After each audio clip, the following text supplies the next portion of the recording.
दोस्तों नमस्कार, मैं हूं शैलेंद्र सिंह और आप देख रहे हैं हमारा YouTube चैनल शब्द शब्द शैलेंद्र सिंह। आज मैं हूं एक बहुत ही ख़ास जगह पर। ख़ास जगह का नाम है सिरोज़ हैंगआउट, जहां पे एसिड विक्टिम के लिए ये सिरोज़ का बनाया गया था और बहुत सारी जो एसिड विक्टिम्स हैं जो इन परिस्थितियों का शिकार हुई, वो यहाँ पे एक अपना सम्मानजनक तरीके से जीवन यापन कर रही हैं और जीवन में आगे बढ़ रही हैं। जो स्थितियाँ थी उनको पीछे छोड़ के आज हमारे साथ ऐसी एक हमारी सबसे प्यारी बहन कह लीजिए, बेटी कह लीजिए, हमारी साथी कह लीजिए, अंशु राजपूत। तो हम सबसे पहले अंशु से ये पूछेंगे कि सिरोज़ के बारे में थोड़ा सा बताइए, कैसे शुरू हुआ और क्या लोगों को मदद कर रहा है।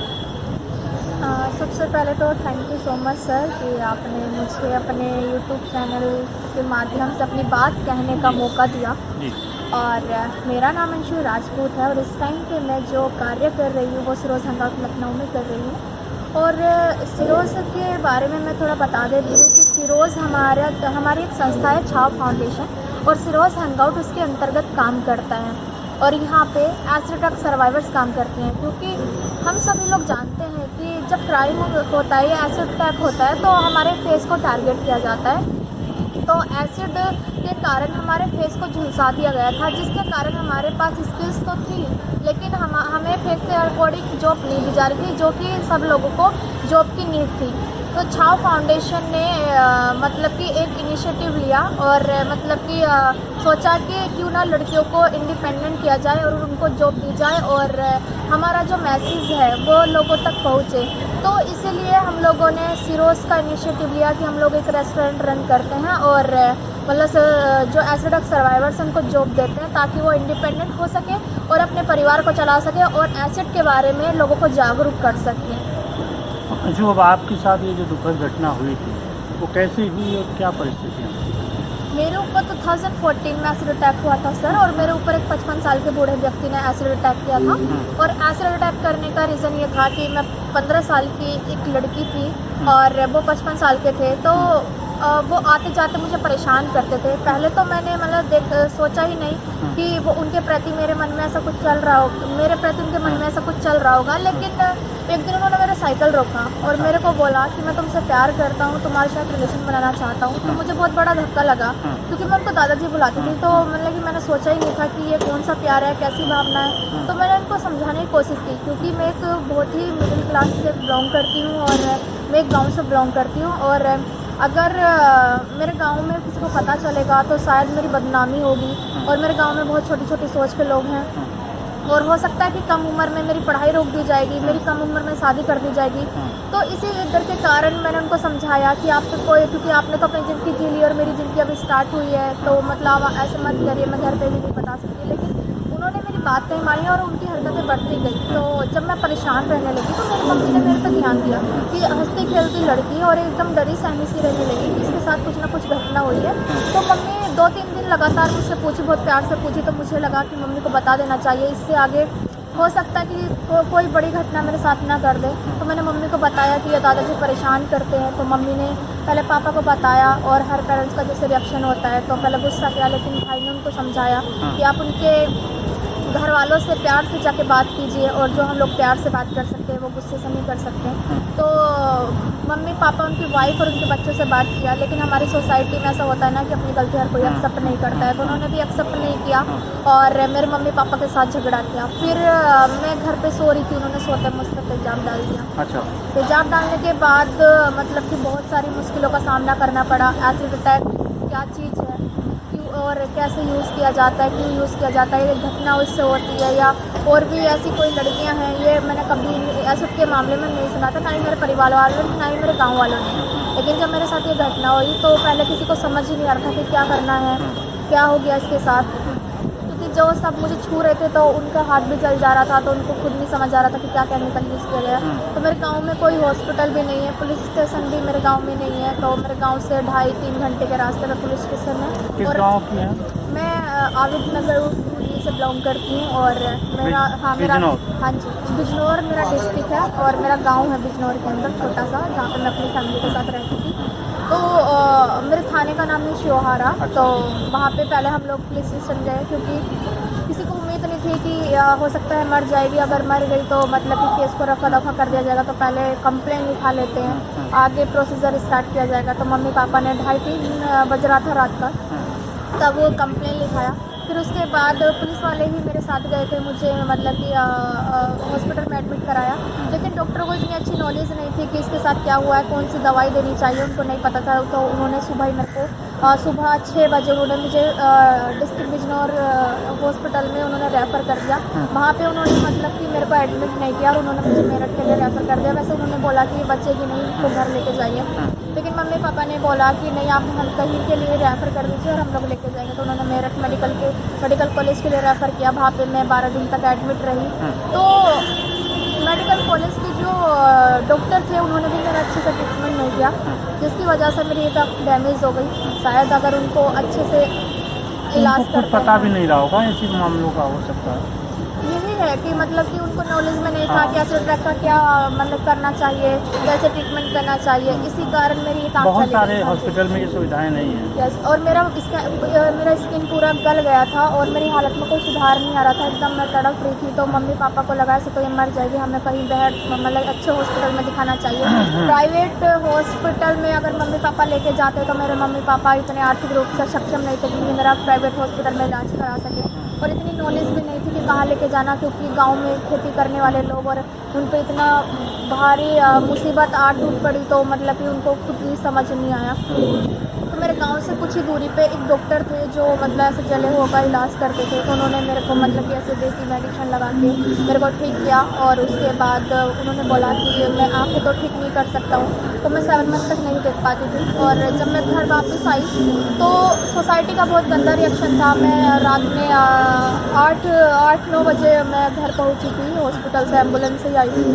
तो गांव वाले मुझे देखने आए और मेला सा लगा लिया चारों तरफ। मैं चारपाई पे पड़ी थी और सभी लोग मतलब कि कमेंट कर रहे थे, जहाँ पे मुझे उनके प्यार की और मेंटली प्रिपेयर होने की ज़रूरत थी और उनके दिलासे की ज़रूरत थी। उस टाइम पे वो मुझे कमेंट कर रहे थे, इसका फेस ख़राब हो गया, इसको मार देना चाहिए, और खर्चा करवा रही है, इससे शादी कौन करेगा, और मतलब कि ना जाने कितने प्रकार के कमेंट कर रहे थे। और मतलब कि देख के चले जा रहे थे, कोई अपने बच्चा मेरे पास खड़े नहीं होने दे रहा था। और मम्मी पापा को भी सब कह रहे थे कि मार देना चाहिए। मम्मी पापा रो रहे थे कोने में खड़े हुए, लेकिन कोई भी आने के लिए तैयार नहीं था। मैं 11th क्लास की स्टूडेंट थी, मेरा स्कूल से नाम काटा, मेरे एग्ज़ाम आने वाले थे, तो मुझे पता चला मेरा नाम काट दिया। मैंने टीचरों से पूछा मेरा नाम क्यों काटा, तो उन्होंने भी बोला कि तुम्हारा फेस जल गया है, इसलिए हम तुम्हें पढ़ा नहीं सकते। मतलब कि मेरा फेस ख़राब हो गया, उसने मेरे साथ ये क्राइम किया, तो मेरे पढ़ाई से क्या कनेक्शन, उसका फेस ही तो खराब हुआ क्या अपराध है? नहीं, वही फेस ही तो खराब हुआ है, उसमें मेरी क्या गलती? अगर किसी कोई मेरे साथ क्राइम कर रहा है तो मतलब कि, और पढ़ाई का और फेस का क्या कनेक्शन है? मेरे अंदर टैलेंट है, मैं पढ़ना चाहती हूँ, कुछ करना चाहती हूँ, तो मुझे करने दिया जाए, लेकिन नहीं उन्होंने करने दिया। और उसके बाद मैं घर पर रहती थी, सभी दोस्तों ने साथ छोड़ दिया था, नानी मामा ने भी साथ छोड़ दिया था, कोई मतलब साथ में नहीं था। तो मुझे ऐसा लगता था कि मम्मी पापा भी परेशान हो रहे हैं, तो मुझे सुसाइड कर लेना चाहिए। लेकिन मेरे मम्मी पापा हमेशा मुझे बात सिखाते रहते थे कि मतलब कि उसने तेरे फेस पे ही तो ऐसे डाला है, तेरे जज्बे, तेरे हौसले, तेरी उम्मीद और तेरे सपने अभी भी जिंदा है। मतलब फेस तो सबके पास एक बार मिलता है सबको, लेकिन तुम्हें 2-2 बार फेस मिला है, तो एक फेस की आइडेंटिटी गई तो क्या हुआ, तुम्हें दूसरे फेस की आइडेंटिटी मिली है, तुम उसके साथ ऐसा कुछ करके दिखाओ जो लोग आज तुम पे कमेंट कर रहे हैं, एक दिन यही लोग तुम पे तालियां बजाएं और गर्व महसूस करें और सामने से आके तुमसे बात करें। तो फिर मैंने लाइफ में यही सोचा कि मैं मतलब कि नहीं सुसाइड करूँगी, लेकिन कहीं ना कहीं मुझे लगता था कि क्योंकि मेरे भाइयों पे, मेरी बहनों पे दबाव बनाया जा रहा था। मेरी 18 साल की बहन थी, तो उसकी कम उम्र में ही 17 साल की उम्र में ही उसकी शादी कर दी गई थी, और इसी डर के कारण, क्योंकि वो दबाव बना रहा था अगर केस वापस नहीं लिया तो मतलब दूसरी लड़की के साथ भी ऐसा कर देंगे। तो मेरे केस को चलने में मतलब कि डिसीजन आने में 7 साल लग गए थे। अभी 2020 में ही 5 मार्च को मेरे केस में उसको उम्र कैद हुआ है। अच्छा।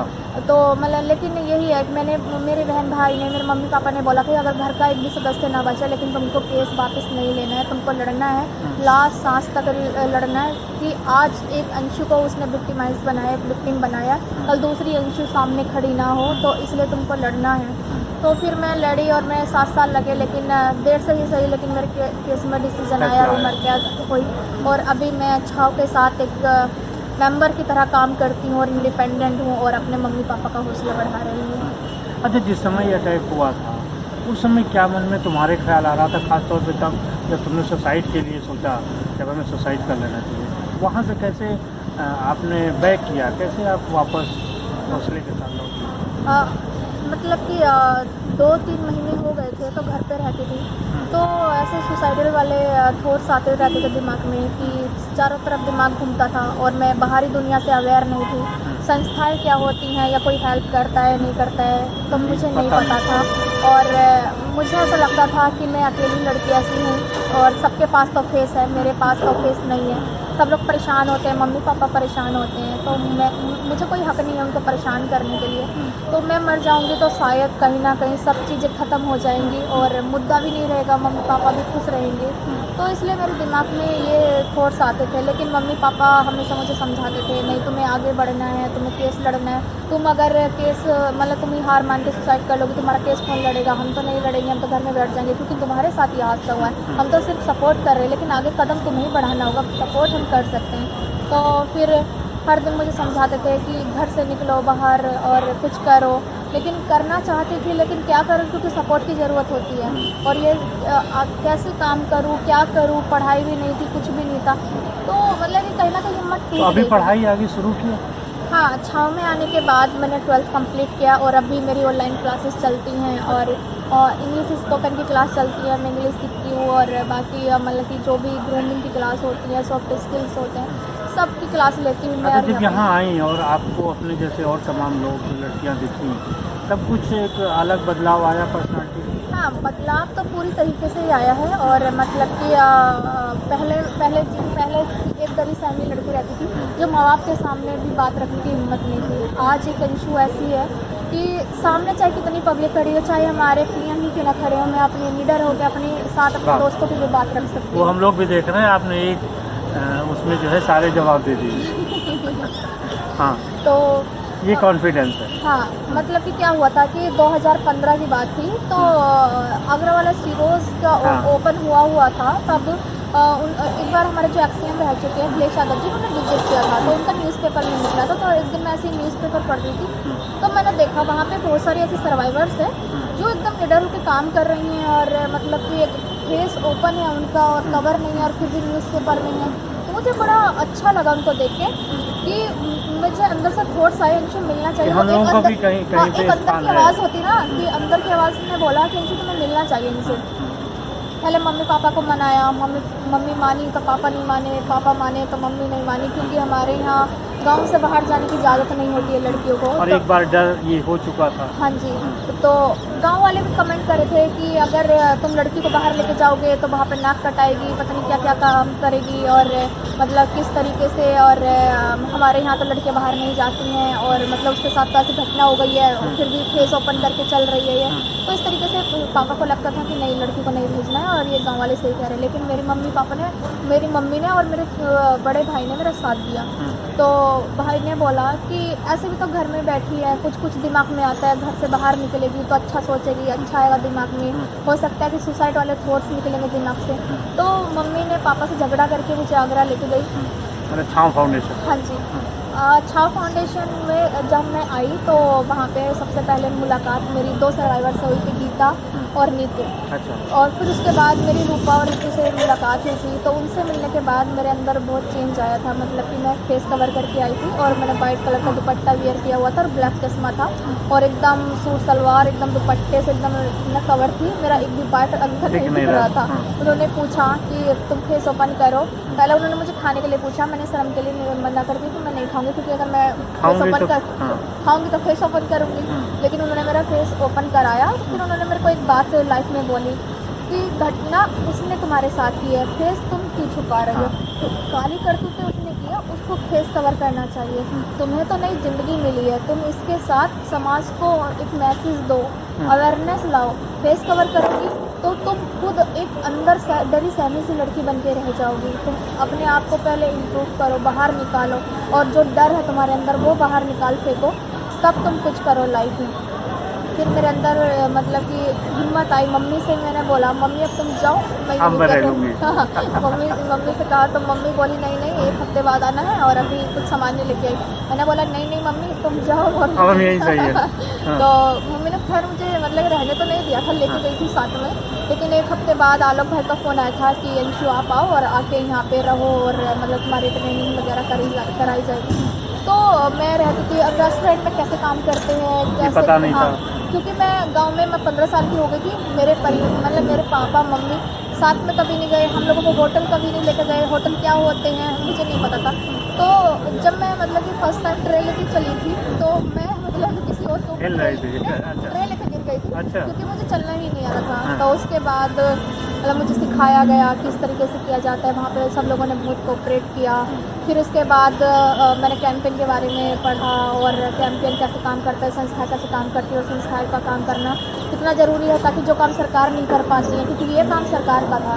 कितने एसिड अटैक हो रहे हैं, ये सब डेटाबेस और जिनको हेल्प की ज़रूरत है, कितने लोग सर्वाइव नहीं कर पाते हैं लाइफ में, ये सरकार की सब जिम्मेदारियाँ लेकिन संस्थाओं को निभानी पड़ रही है। तो वही है कि कितनी ज़रूरी है ये काम करना भी। तो उस दिन के बाद अच्छा, अब आगे जीवन में क्या फिर से है, क्या सपने हैं?